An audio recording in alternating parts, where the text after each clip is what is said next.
அடியேன் ராமானுஜதாசன். அனைவருக்கும் வணக்கம். இன்னைக்கு நம்ம ராமானுஜ நூற்றந்தாதியில 40வது பாசுரம் பார்க்கலாமா? சேமனல் வீடும் பொருளும் தருமமோ சீரியனல் காமமோ என்றிவை நான்கினர் நான்கினும் கண்ணனுக்கே ஆமது காமோ அறம்பொருள் வீடிதற்குரைத்தான்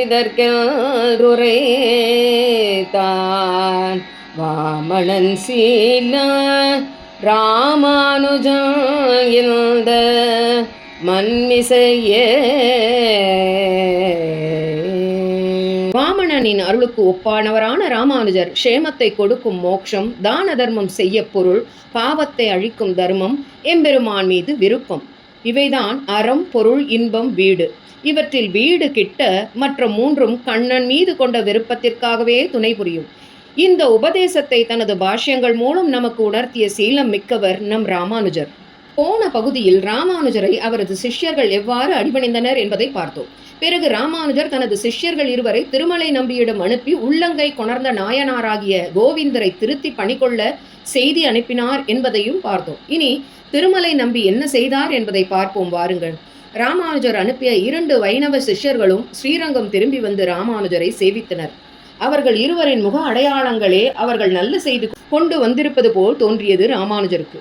அவரும் மிகவும் பரபரப்பாக, வாருங்கள் அந்தணர்களே, போன காரியம் நல்லதாக நடந்திருக்கும் என்றே தோன்றுகிறது. உங்கள் இருவரையும் பார்த்தால் அடியேனுக்கு அனைத்தும் தெளிவாக சொல்லுங்கள் என்றார் ராமானுஜர்.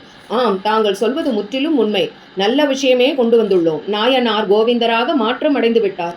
தங்கள் தாய்மாமனிடம் நீங்கள் சொன்னவற்றை சொன்னோம். உடனே அவரும் அடியேனும் அதே தான் எண்ணிக்கொண்டிருந்தேன்.